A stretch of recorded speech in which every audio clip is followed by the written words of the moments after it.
우주의 먼지, 인간의 비밀을 찾아가다. 지구의 끝, 먼지 책방.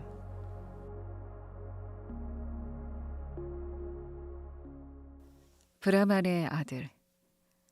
브라만의 아름다운 아들이자 젊은 메인 시타르타는 집 그늘에서 나룻배들이 있는 강둑 양지 바른 곳에서 사라수 그늘에서 무화과 나무 그늘에서 브라만의 아들인 친구 고빈다와 함께 성장했다.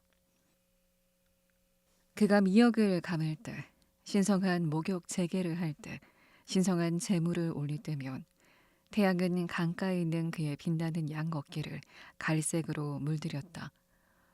망고나무 숲에서 남자아이들이 뛰어놀 때, 어머니가 노래할 때, 신성한 재물을 드릴 때, 학자인 아버지의 가르침을 받을 때, 현자들이 선문답을 할 때면 그의 검은 두 눈에는 그림자가 흘러들었다.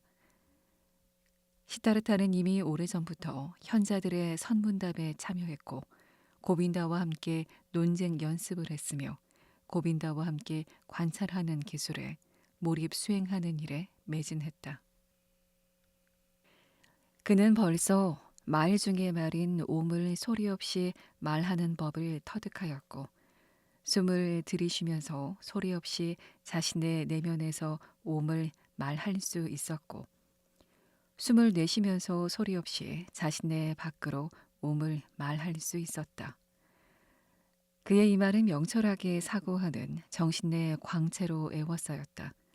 어느덧 그는 자기 본성의 신부에서 대우주와 일체가 되어 불멸하는 아트만을 알아내는 법을 터득하고 있었다.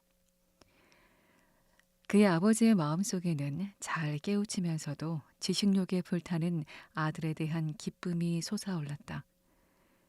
그는 아들의 내면에 위대한 현자요, 승려, 즉 브라만 중에 최고 수장이 성장하고 있는 것을 보았다.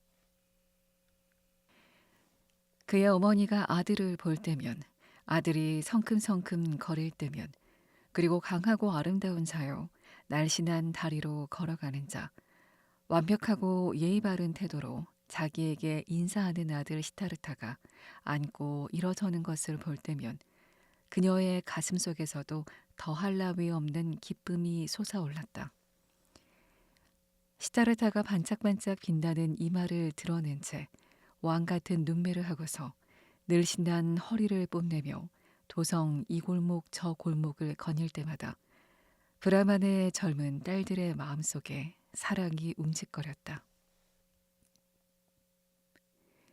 하지만 브라만의 아들인 그의 친구 고빈다가 그 모든 이들보다도 그를 더 사랑했다.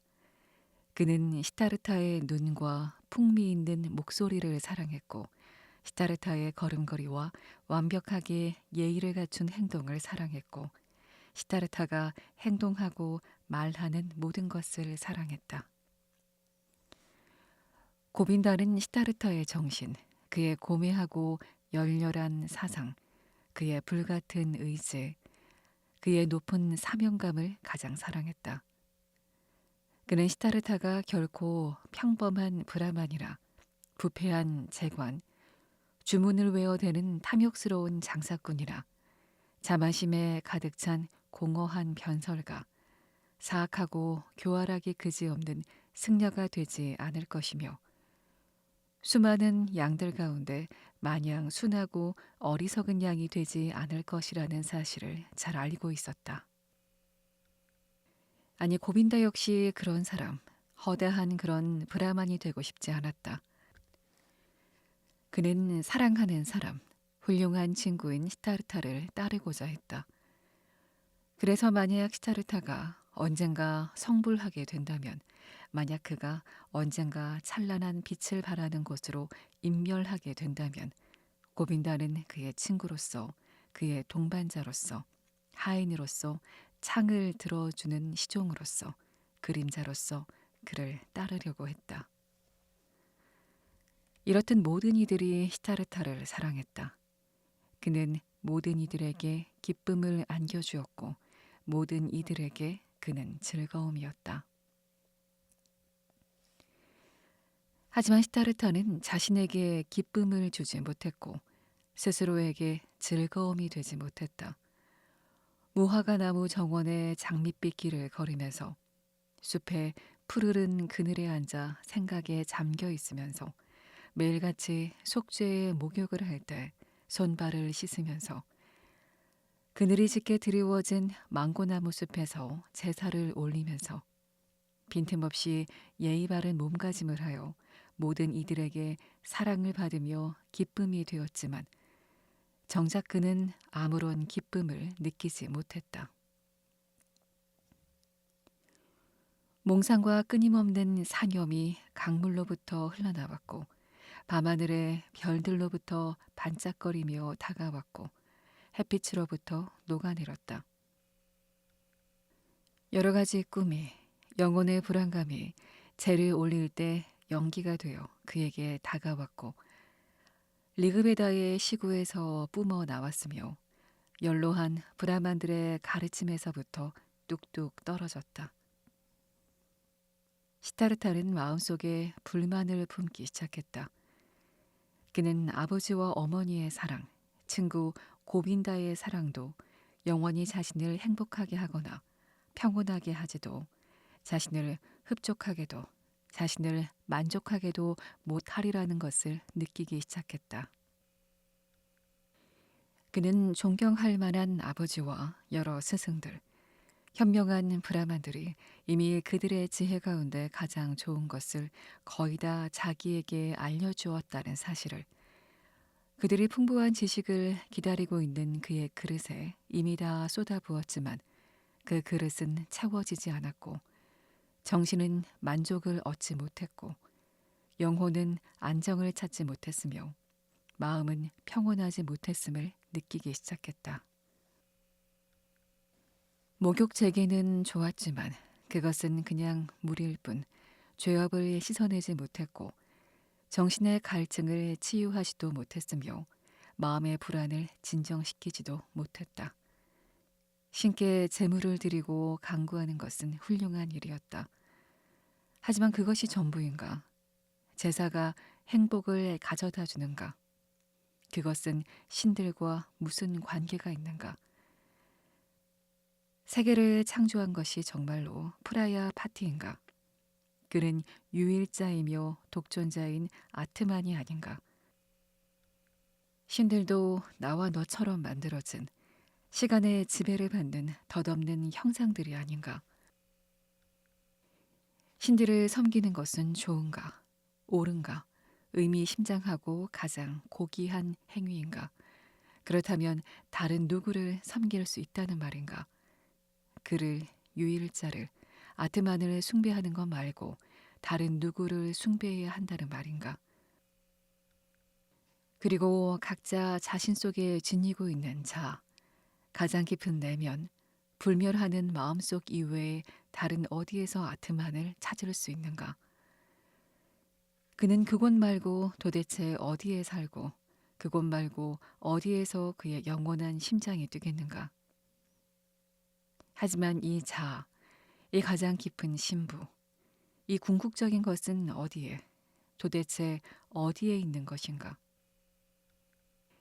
그것은 살이 아니고 뼈도 아니며 사고도 아니고 의식도 아니라고 가장 지혜로운 현자들은 가르쳤다. 그렇다면 그것은 도대체 어디에 있는가? 그곳으로, 즉 자아로, 나에게로, 아트만에게 나아가는 다른 길, 애써 찾아볼 만한 보람 있는 길이 있는가? 아, 그런데 아무도 그 길을 알려주지 않았고, 아무도 그 길을 알지 못했고, 아버지도 스승들과 현자들도 몰랐고, 신성한 제식의 찬가들도 알지 못했다. 모든 것을 그들, 즉 브라만들과 경전들은 알고 있었고, 모든 것을 그들은 알고 있으며, 그들은 모든 일에 관심을 기울였다. 세상의 창조, 언어의 생성, 음식의 생성, 들숨과 날숨의 생성, 감각 체계, 신들의 행적 등 무한히 많은 것을 그들은 알고 있었다. 하지만 유일자를 모른다면 즉 가장 중요한 것을 모른다면 그 모든 것을 안다고 한들 무슨 가치가 있는가? 경전에 나오는 많은 구절들, 무엇보다도 사마베다의 우파니샤드에 있는 훌륭한 구절들은 이 가장 깊은 신부와 궁극에 대해 분명히 말했다.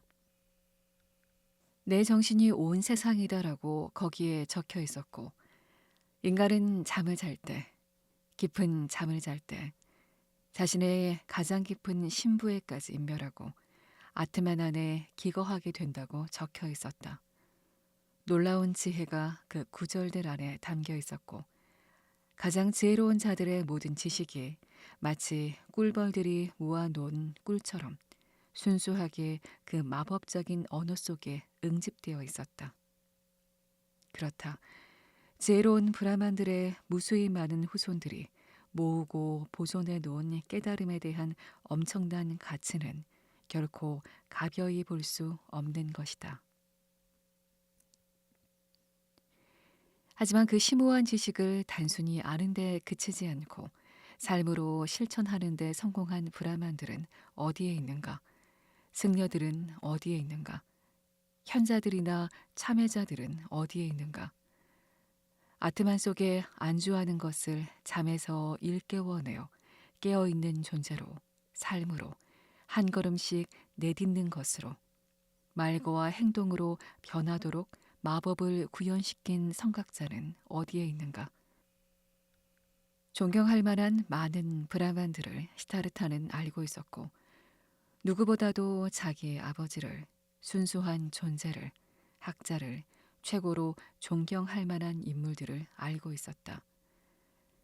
그의 아버지는 경탄할 만한 사람이었고, 그의 거동은 조용하고 기품이 있었고, 그의 생활은 청렴했으며, 그의 말은 지혜로웠고, 그의 두뇌에는 총명하고 고상한 사상이 깃들어 있었다. 하지만 그렇게 많이 아는 자인 아버지는 과연 연락 속에 살고 있는가? 마음에 평화를 지녔는가? 그도 역시 구도자, 목말라 하는 자에 불과하지 않은가? 갈망하는 자인 아버지는 재물을 바치고 경전을 펼치고 브라만들과 대화를 나누면서 변함없이 언제나 성스러운 샘물가에서 목을 축여야 하지 않은가? 무엇 때문에 흠잡을 데 없는 아버지가 매일 죄업을 씻고 매일 정화를 위해 노력하고 매일 똑같이 새삼스럽게 반복하지 않으면 안 되는가? 그렇다면 아버지 안에는 아트만이 없는가? 그 자신의 마음속에는 삶의 원천이 흐르지 않는가? 그것을 즉 자아 속에 흐르는 삶의 원천을 찾지 않으면 안 되며 그것을 자기 것으로 만들어야 한다. 그 밖에 다른 모든 것은 탐하는 것이요 우회하여 돌아가는 길이며 길을 잃고 헤매는 것에 불과하다. 시타르타의 사상이 이러했다. 이것이 그의 목마름이요 이것이 그의 고뇌였다. 이따금 그는 찬도기와 우파니샤드 속에 있는 구절들을 암송했다. 진실로 말하건대 브라만이라는 이름은 진정한 사티함이다. 그것을 아는 자는 날마다 천상의 세계로 들어가리라.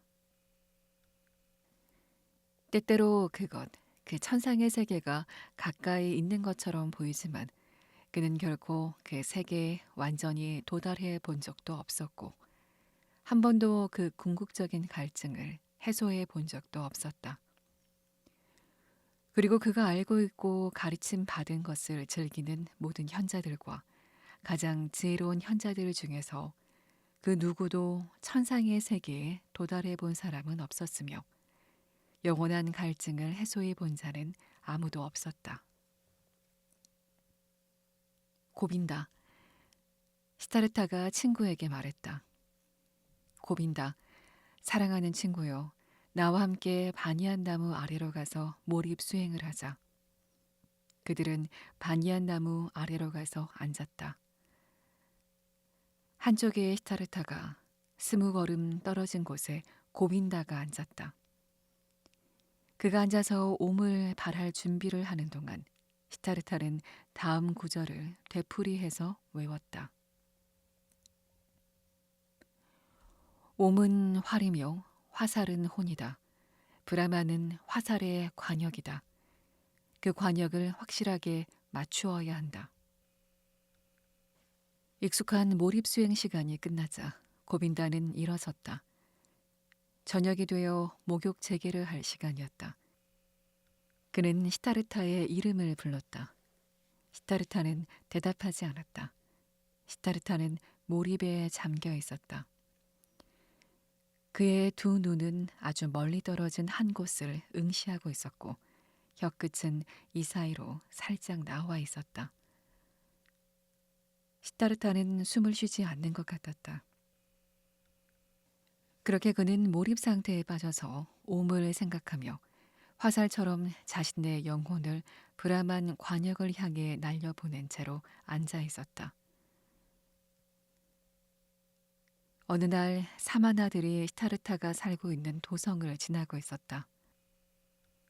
순례하는 고행자들인 그들 세 남자는 바싹 말라 가냘픈 몸에 늙지도 젊지도 않았고 먼지가 쌓인 어깨에는 피가 묻어 있었으며 헐벗고 햇빛에 그을려 고독에 휩싸여 있었고 속세에는 낯설고 적대적이었으며 인간 세계에서는 이방인과 같아서 앙상한 자칼처럼 보였다. 그들의 등 뒤에서 고요한 열정의 향기가, 몰라적인 헌신의 향기가, 가차없는 자기 부정의 향기가 바람결에 물씬 풍겨왔다. 저녁에 몰입 수행 시간이 끝난 뒤에 시타르타가 고빈다에게 말했다. 친구여, 내일 새벽에 시타르타는 사마나들에게 가려고 하네. 시타르타는 사마나가 될 걸세. 고빈다가 그 말을 들었을 때 그리고 자기 친구의 결연한 얼굴에서 마치 시위를 떠난 화살처럼 제어할 수 없을 정도로 결의에 찬 모습을 보았을 때 그의 얼굴은 창백해지고 말았다. 그와 동시에 그리고 첫눈에 고빈다는 다음과 같은 사실을 알게 되었다. 이제 시작이다. 이제 시타르타는 자기 길을 가는 것이다. 이제 그의 운명은 싹트기 시작하는 것이다. 그의 운명과 더불어 나의 운명도 싹트기 시작하는 것이다. 그래서 그의 얼굴은 마른 바나나 껍질처럼 창백해졌다. 오 시타르타, 그가 부르짖었다. 자네 아버지께서 그것을 허락하실까? 시타르타는 마치 깨달음을 얻은 자처럼 힐끔 올려다보았다. 그는 쏜살같이 고빈다 영혼을 꿰뚫어 보았고 두려움을 읽었으며 따르려고 하는 마음이 있다는 것을 읽어냈다. 오, 고빈다. 그는 나지막하게 말했다. 우리 쓸데없는 말은 하지 않기로 하세. 내일 동이 트면 나는 사마나의 생활을 시작할 것이네. 더 이상 이 일에 대해서는 말하지 않기로 하세. 시타르타는 자기 아버지가 왕골 껍질로 만든 돗자리에 앉아 있는 방으로 들어가서 누군가 자기 뒤에 있다는 것을 아버지가 느낄 때까지 서 있었다. 그 브라마는 이렇게 말했다. 시타르타, 너니 무슨 말을 하러 왔는지 어서 말해보거라. 시타르타는 이렇게 말했다. 허락을 받으려고요, 아버지. 내일 아버지 집을 떠나서 고행자들과 함께하기를 제가 갈망하고 있다는 사실을 아버지께 말씀드리려고 왔습니다. 사마나가 되고 싶은 게 저의 간절한 바람입니다. 아버지, 제 바람을 막지 말아 주십시오. 그 브라마는 아무 말도 하지 않았다. 작은 창문에 비치는 별자리의 모습이 변할 때까지 오랫동안 침묵했다. 아들은 아무런 움직임도 없이 팔짱을 끼고 서 있었고 아버지는 묵묵히 아무런 움직임도 없이 돗자리에 앉아 있었다. 하늘에는 별들이 움직이고 있었다. 마침내 아버지가 말했다. 격하고 성난 말을 하는 것은 브라만에게는 어울리지 않는다. 하지만 불쾌한 생각이 내 마음을 흔드는구나. 나는 내 입으로 그러한 요청을 하는 것을 두 번 다시 듣고 싶지 않다.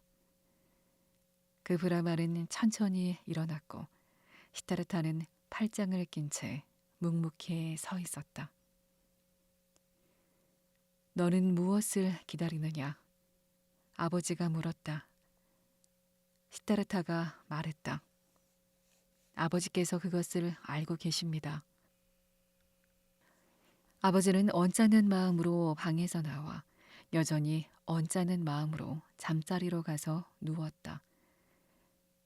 1시간이 지나도 눈을 붙일 수가 없자 그 브라만은 자리에서 일어나 이리저리 몇 걸음 서성거리다가 집에서 나왔다. 그가 작은 창을 통해 방 안을 들여다보니 시타르타는 조금도 움직이지 않고 팔짱을 끼고 서 있었다. 시타르타의 우도시에 희미하게 빛을 발하고 있었다. 마음이 불안하여 아버지는 잠자리로 돌아갔다. 다시 1시간이 지나도 눈을 붙일 수가 없자 그 브라만은 자리에서 일어나 이리저리 몇 걸음 서성거리다가 밖으로 나와 달을 바라보았다. 그가 작은 창을 통해 방을 들여다보니 시타르타는 조금도 움직이지 않고 팔짱을 끼고 서 있었다. 달빛이 그의 마른 종아리를 비추고 있었다. 마음이 불안하여 아버지는 잠자리로 돌아갔다. 그리고 그는 1시간 뒤에도 2시간 뒤에도 다시 밖으로 나와 작은 창문을 통해 방을 들여다보았고 시타르타가 달빛 속에 별빛 속에 어둠 속에 서 있는 것을 보았다. 그렇게 아버지는 매 시간마다 밖으로 나와서 묵묵히 방 안을 들여다보았고 조금도 움직이지 않고 서 있는 시타르타를 보았다. 아버지의 마음은 분노로 가득 찼고 불안으로 가득 찼으며 두려움으로 가득 찼고 고뇌로 가득 찼다. 그리고 동이 트기 전 밤이 끝나갈 무렵 그는 다시 밖으로 나와 방으로 들어갔다. 그곳에는 낯설어 보이고 커 보이는 젊은이가 서 있었다. 시타르타, 그가 말했다. 무엇을 기다리고 있느냐? 아버지께서는 제가 무엇을 기다리고 있는지 알고 계십니다. 너는 날이 밝고 정오가 되고 저녁이 될 때까지 여전히 그렇게 서서 기다릴 것이냐? 저는 서서 기다리겠습니다. 넌 지칠 것이다, 시타르타. 저는 지칠 것입니다. 너는 잠들게 될 것이다, 시타르타. 저는 잠들지 않을 것입니다. 넌 죽게 될 것이다, 시타르타. 저는 죽게 될 것입니다. 넌 아비에게 복종하기보다는 차라리 죽기를 바라는 것이냐? 시타르타는 늘 아버지께 복종해 왔습니다. 그렇다면 내 계획을 포기할 것이냐? 시타르타는 아버지께서 말씀하시는 것을 행하게 될 것입니다. 아침에 첫 햇살이 방으로 들어왔다. 그 브라만은 시타르타의 무릎이 가볍게 떨리는 것을 보았다. 하지만 그는 시타르타의 얼굴에는 아무런 흔들림이 없고 두 눈은 먼 곳을 응시하고 있는 것을 보았다. 그때 아버지는 시타르타가 이제 더 이상 자기 곁에 그리고 고향에 머무르지 않을 것이라는 사실을 깨달았다. 아들이 아비를 떠났다는 사실을 깨달았다. 아버지는 시타르타의 어깨에 손을 댔다. 너는, 그가 말했다. 숲으로 가서 사마나가 되어라. 숲에서 연락을 얻으면 와서 내게 연락을 가르쳐다오. 실망을 하거든 돌아오너라. 그리고 우리 함께 다시 신들을 섬기자꾸나. 이제 가거라. 그리고 어머니께 입맞춤을 하고 내가 어디로 가는지 말씀드려라. 강으로 가서 첫 번째 목욕 재개를 할 시간이 되었구나. 그는 아들의 어깨에서 손을 거두고는 밖으로 나갔다. 시타르타는 걸음을 떼며 잠시 휘청거렸다. 그는 간신히 사지를 지탱하고서 아버지에게 절을 하고 어머니에게 가서 아버지가 말한 대로 했다. 이른 아침 그가 굳은 다리로 아직 고요에 잠겨있는 도성을 떠나려 할 때 도성의 마지막 오두막 옆에서 웅크리고 있던 그림자 하나가 벌떡 일어나더니 그 순례자에게 합류했다. 고빈다였다. 자네가 왔군. 시타르타가 말하며 미소를 지었다. 그래, 내가 왔네. 고빈다가 말했다. 사마나들 곁에서.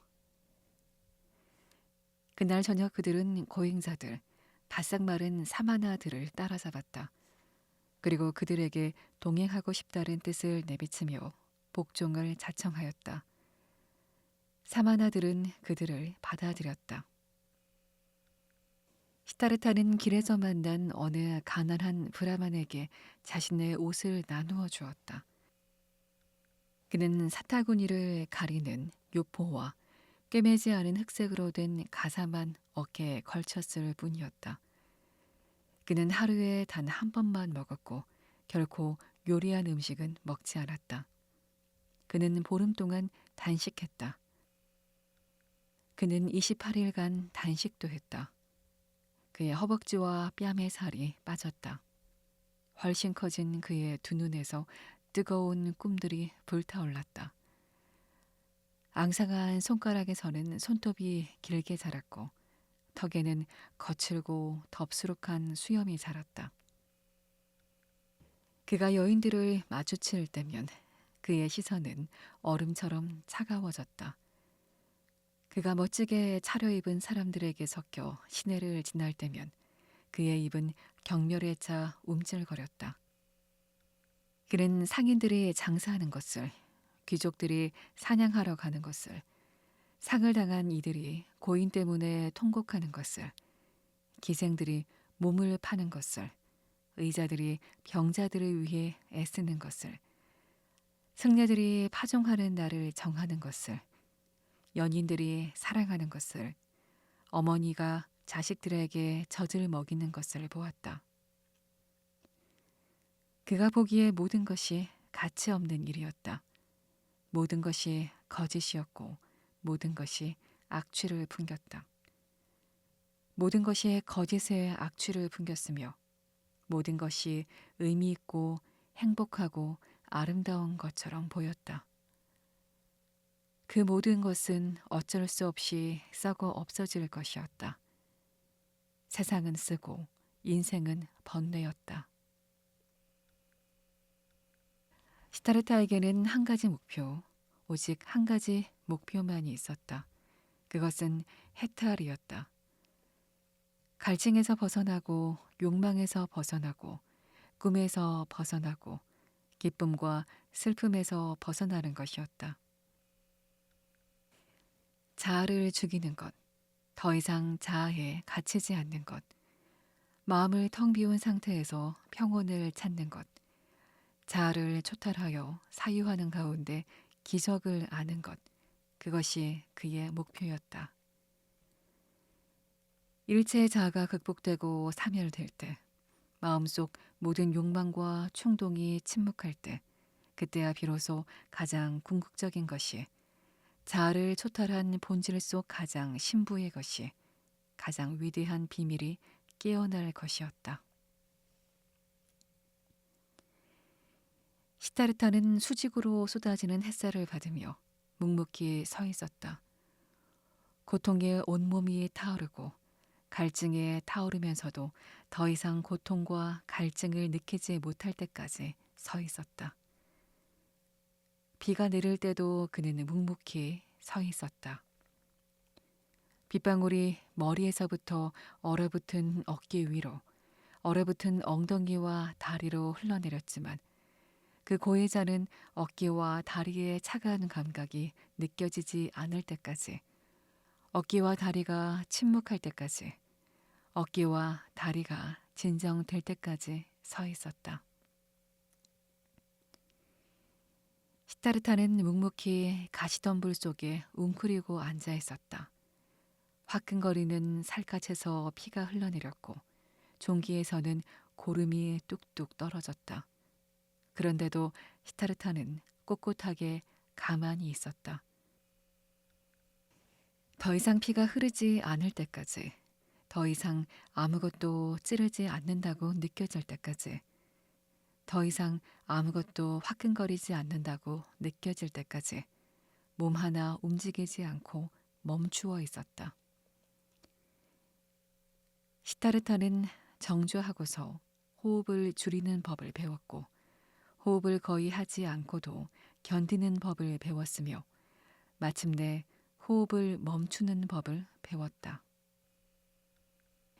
그는 호흡을 줄이면서 심장을 진정시키는 법을 배웠고 심장의 박동수를 줄여나가는 법을 배웠으며 마침내 심장이 거의 뛰지 않는 단계에 이르게 되었다. 시타르타는 사마나들 가운데 가장 연장자에게서 가르침을 받았다. 그는 새로운 사마나의 규칙에 따라 자기의 초탈 수행을 했고 몰입 수행을 했다. 외가리 한 마리가 대나무 숲 위를 날아가고 있었다. 그러면 그는 외가리를 자기 영혼으로 받아들여 숲과 산 위를 날아다녔고 외가리가 되어 물고기를 잡았으며 외가리의 굶주림을 느꼈고 외가리의 울음소리를 냈고 외가리의 죽음을 경험했다. 죽은 자칼 한 마리가 모래 해변에 쓰러져 있었다. 시타르타의 영혼이 시체 속으로 슬그머니 들어가 죽은 자칼이 되어 해변에 누워 있었으며 몸이 부어올라 악취를 풍기며 부패하다가 하이나들에게 몸이 조각났고 독수리들에게 뜯겨 뼈만 남았다가 먼지가 되어 벌판으로 흩날렸다. 이윽고 시타르타의 영혼은 되돌아왔다. 그는 죽어서 부패하고 먼지가 되어 윤회하는 흐릿한 황홀경을 맛보았다. 그는 새로운 갈망 속에서 마치 사냥꾼처럼 윤회에서 빠져나올 수 있는 틈, 인과응보가 끝나는 틈, 고통 없는 영겁이 시작되는 틈을 기다렸다. 그는 자신의 감각을 죽이고 자신의 기억을 죽였다. 그는 자신의 자아에서 빠져나와 수천이나 되는 낯선 형상들 속으로 들어갔다. 그는 짐승이 되었고 썩은 짐승의 시체가 되었고 돌이 되었고 나무가 되었고 물이 되었다. 그런데도 매번 깨어나면서 다시 자기 자신을 발견했다. 해가 비추거나 달이 비추었다. 그는 다시금 자기 자신이 되었다. 그는 윤회 속에서 방황하며 새로운 갈증을 느꼈고 갈증을 극복하고 나면 또다시 새로운 갈증을 느꼈다. 시타르타는 사마나들의 문화에서 많은 것을 배웠고 자아로부터 벗어나는 법을 배웠다. 그는 고통을 통해서 굶주림, 갈증, 피로를 자발적으로 감내하고 극복함으로써 자기의 초탈의 길을 걸었다. 그는 참선을 통해서 온갖 상념에 대한 감각을 비움으로써 자기의 초탈의 길을 걸었다. 이런 길 저런 길을 걸어가는 법을 배웠고 수천 번 자아를 떠나 몇 시간 동안 그리고 며칠 동안 그는 무아의 경지에 머무르기도 했다. 하지만 그 길이 자아를 떠나는 길이라 해도 그 끝은 결국 언제나 자아로 돌아왔다. 시타르타는 수천 번 자아로부터 도망쳐 무위에 머물렀고 짐승 속에 돌 속에 머무른다 할지라도 되돌아오는 것을 피할 수가 없었고 시간에서 벗어날 수가 없었다. 왜냐하면 그가 햇빛 속에서 또는 달빛 속에서 그늘 속이나 빛 속에서 자기 자신을 다시 발견했기 때문이며 다시 자아였고 시타르타였기 때문이며 또다시 부과된 윤회의 번뇌를 느꼈기 때문이다. 그의 곁에는 그의 그림자 고빈다가 있었다. 그도 같은 길을 걸었고 같은 노력을 했다. 그들은 참배와 수행에 필요한 경우를 제외하고는 서로에게 말을 하지 않았다. 가끔 그들은 자신과 자기 스승들의 양식을 얻기 위해서 둘이서 이 마을 저 마을을 걸어 다녔다. 고빈다, 자네는 어떻게 생각하는가? 어느 날 탁발을 나선 길에서 시타르타가 말했다. 어떻게 생각해? 우리가 과연 멀리 온 것일까? 우리가 목표에 도달한 것일까? 고빈다는 대답했다. 우리는 배웠고 우리는 계속해서 배우고 있어. 자네는 위대한 사마나가 될 거야, 시타르타. 자네는 빠르게 모든 수행을 익혔고 연로한 사마나들께서는 종종 자네에게 감탄하셨어. 시타르타, 자네는 언젠가 성자가 될 것이야. 시타르타는 말했다. 내게 그런 일은 일어나지 않을 것이네, 친구. 내가 이날까지 사마나들에게서 배운 것, 그것을 고빈다. 나는 더 빨리 그리고 더 단순하게 배울 수 있었을 것이네. 친구, 나는 창녀촌의 술집에서나 마부들에게 그리고 주사위 노름꾼들에게서도 그것을 배울 수 있었을 것이네. 고빈다가 말했다. 자네가 농담을 다 하는군. 어떻게 몰입 수행을, 어떻게 호흡을 멈추는 것을, 어떻게 굶주림과 고통에 대한 무감각을 그곳에 비천한 사람들에게서 배울 수 있단 말인가. 그러자 시타르타가 마치 자기 자신에게 말하듯 나지막이 말했다. 몰입 수행이 무엇인가? 육체를 떠나는 것이 무엇인가? 단식이 무엇인가? 호흡을 멈추는 것이 무엇인가? 그것들은 자아로부터 도주하는 것이고 자아 현존의 번뇌에서 잠시 빠져나오는 것이며 인생의 번뇌와 무상을 잠시 마비시키는 것이네. 여인숙의 소몰이꾼도 술 몇 잔을 마시거나 발효된 야자유를 마시면 동일한 도수 잠시 동안 동일한 마비를 느낀다네. 그러고 나면 그는 자기 자신을 느끼지 못하게 되고 인생의 고뇌도 더 이상 느끼지 못한다네. 그가 술잔 위에서 졸 때면 시타르타와 고빈다가 오랜 수행으로 육체에서 벗어나 무아지경에 머무를 때 느끼는 것과 똑같은 것을 느낀다네. 고빈다. 바로 그런 것인데. 고빈다가 말했다. 자네는 그렇게 말하는군, 친구요. 자네는 시타르타가 소몰이꾼이 아니고 사마나가 술고래가 아니라는 것을 알고 있어. 술꾼은 어쩌면 몽롱한 마비를 느끼고 어쩌면 잠시 동안의 도피와 휴식을 느낄지도 모르지. 하지만 그는 결국 미몽에서 돌아와 모든 것이 옛 상태의 그대로라는 것을 발견할 뿐이야.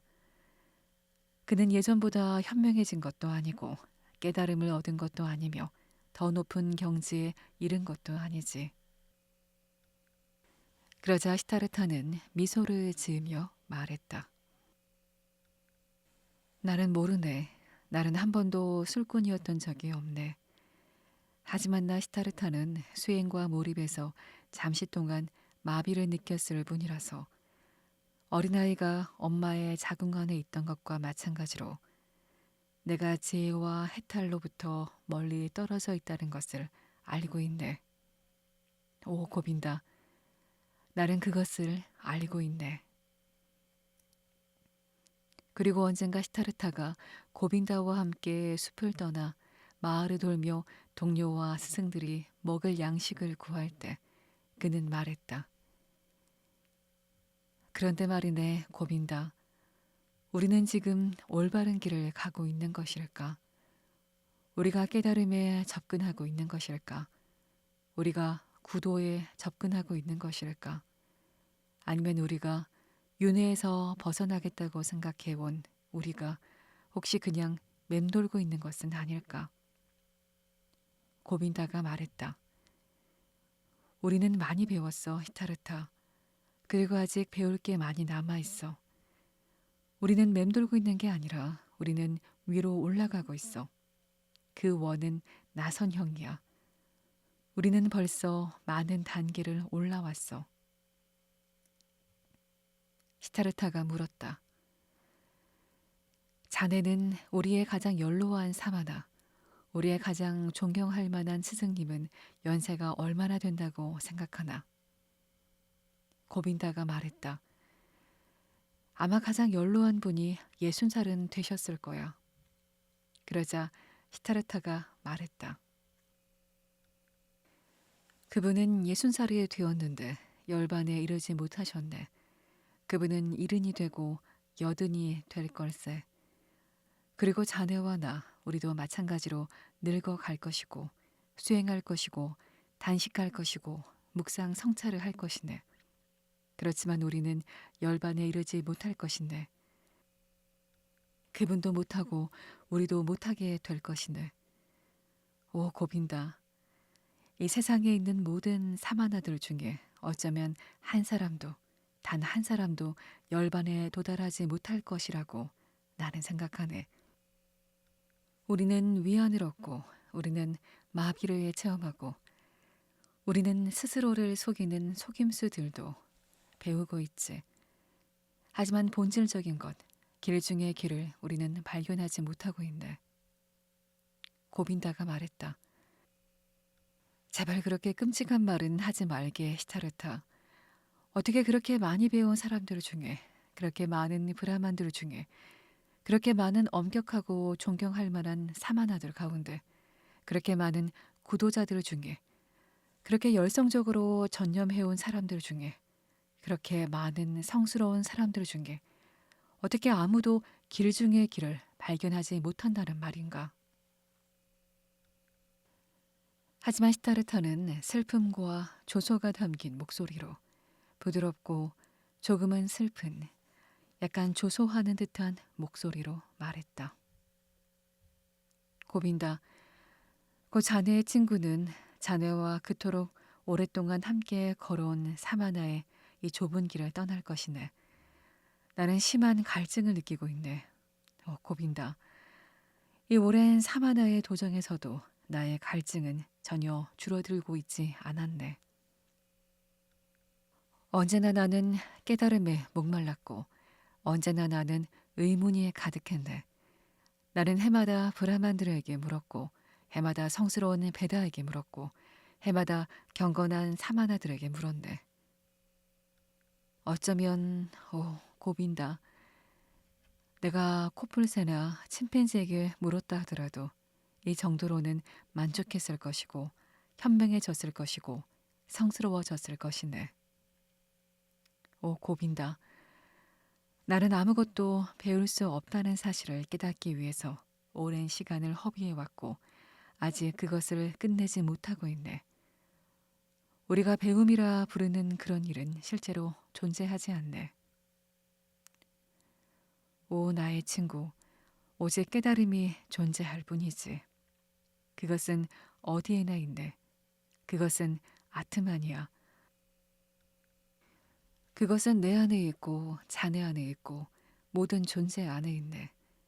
그래서 나는 깨달음 앞에서 알고자 하는 것, 배움보다 더 사악한 적은 없다는 것을 믿기 시작했네.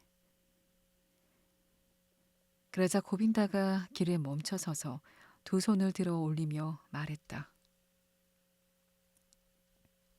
스타르타, 제발 그런 말들로 자네 친구를 불안하게 하지 말게. 실로 자네 말이 내 마음속에 두려움을 불러일으키고 있어. 그러니 기도의 신성함은 어디에 있는지, 브라만 계급의 존엄성은 어디에 있는지, 사마나의 신성함은 어디에 있는지만이라도 생각해 보라고. 만약 자네가 말하는 그대로라면 말이야. 배움이라는 것이 존재하지 않는 것이라면 말이야. 오시타르타, 그렇다면 지상에서 성스러운 것, 가치 있는 것, 존엄한 것, 이 모든 것은 무엇이 된단 말인가? 그러고 나서 고빈다는 우파니샤드에 나오는 구절을 읊었다. 묵상하며 순화된 정신으로 아트만 속에 몰입 수행하는 자여, 그대 마음의 연락이 말로는 다 할 수 없어라. 하지만 시타르타는 침묵했다. 그는 그 말, 고빈다가 자신에게 한 말을 생각했다. 그리고 그 말의 궁극적인 뜻을 생각했다. 그렇다. 그는 고개를 숙인 채 서서 생각했다. 우리에게 신성해 보이는 모든 것 중에서 과연 무엇이 남을 것인가? 무엇이 보존될 것인가? 무엇이 입증될 것인가? 그는 머리를 가로저었다. 두 젊은이가 사마나들 곁에 머물며 수행을 한 지도 언 3년 되던 어느 날, 이런저런 경로를 통해 어떤 소식, 어떤 소문, 어떤 풍문이 그들에게 들려왔다. 고타마, 숭고한 자, 붓다라고 불리는 어떤 사람이 나타났는데 그가 세상의 번뇌를 극복하고 윤회의 바퀴를 멈추게 했다는 것이었다. 그는 가진 것도 없이 고향도 없이 아내도 없이 고행자의 누런 가사를 입었지만 밝게 빛나는 이마를 가진 극락왕생한 자로서 젊은이들에게 졸라싸여 가르치면서 방방곡곡을 돌아다닌다는 것이었다. 그리고 브라만들과 제후들이 그에게 절을 하고 제자가 된다는 것이었다. 이러한 풍문, 이러한 소문, 이러한 꾸며낸 듯한 이야기는 이곳저곳으로 퍼져나갔다. 도성에서는 브라만들이, 숲에서는 사마나들이 그에 관해 이야기했다.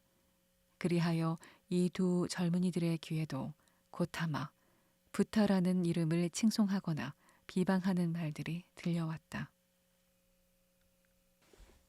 한 지방에 전염병이 돌면 거기에 어떤 남자, 어떤 현자, 어떤 예언자가 나타나 그의 말과 입김으로 사람들의 전염병을 치유했다라는 소문이 돌게 되면 그 소문이 온 나라에 퍼져서 누구나 그 사람의 이야기를 하게 되고 어떤 이들은 그것을 믿기도 하고 어떤 이들은 의심하면서 그 현자를 구원자를 찾아 즉시 길을 나서듯이 그렇게 고타마 부타 사키야족의 현자에 관한 향기로운 풍문은 온 나라에 퍼졌다. 그의 신봉자들은 말하기를 그는 최고의 깨달음을 터득했으며 자신의 전생을 기억하고 열반에 도달해 더 이상은 윤회 속으로 되돌아가지 않을 것이며 더 이상 현상계의 탕류에 휩쓸리지 않을 것이라고 했다. 그에 관하여 멋진 말들과 불가사의한 말들이 수없이 떠돌았다. 그가 기적을 행했으며 악마를 이겼고 신들과 대화했다는 것이었다. 하지만 그를 적대시하는 사람들과 믿지 않는 사람들은 이렇게 말했다. 고타마는 실없는 유혹자로 향락 속에서 살며 제사를 경멸하고 학식이 없으며 수행도 모르고 금욕도 모른다는 것이었다. 붓다에 관한 소문은 달콤하게 들려왔으며 그러한 소문에는 마력이 풍겼다. 실로 속세는 병들었고 인생은 고해였다. 그런데 보라, 여기 이런 소문들에서는 샘물이 솟아오르는 것 같고 위로와 부드럽고 고귀한 약속으로 가득한 복음이 울려 퍼지는 것 같았다. 붓다에 관한 소문이 널리 퍼지는 곳이면 어디에서나 인도 여러 지방의 젊은이들이 귀를 기울였고 동경하며 희망을 느꼈다.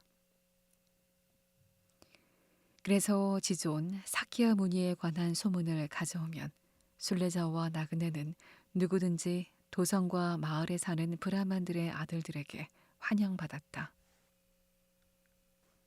숲에 있는 사마나들에게도 시타르타에게도 고빈다에게도 그 소문은 들려왔다.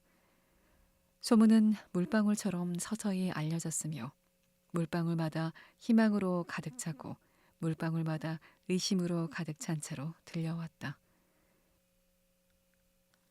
그들은 그것에 대해 별로 말하지 않았다. 왜냐하면 사마나들 중에 최고 장로가 그 풍문을 지지하는 사람이 아니었기 때문이다. 그는 이른바 붓다라는 사람이 전에 고행자였으며 숲속에서 살았는데 향락과 쾌락의 세계로 되돌아갔다라는 소식을 듣고는 그를 하찮게 여겼다. 오 시타르타, 어느 날 고빈다가 친구에게 말했다. 오늘 내가 마을에 다녀왔는데 어떤 브라만이 나를 초대해서 그 사람 집에 들어갔네. 그런데 그 사람 집에 마가다 왕국 출신이라는 한 브라만의 아들이 있었어. 그 사람이 자기 눈으로 붓다를 보고 그가 가르치는 것을 들었다는 거야. 진실로 나는 그때 숨이 막혀 고통스러웠어. 나는 혼자 이렇게 생각했어. 나도 시타르타와 나, 우리 두 사람도 저 완성자의 입에서 흘러나오는 가르침을 듣는 시간을 갖게 된다면 하고 말이야. 말해봐 친구.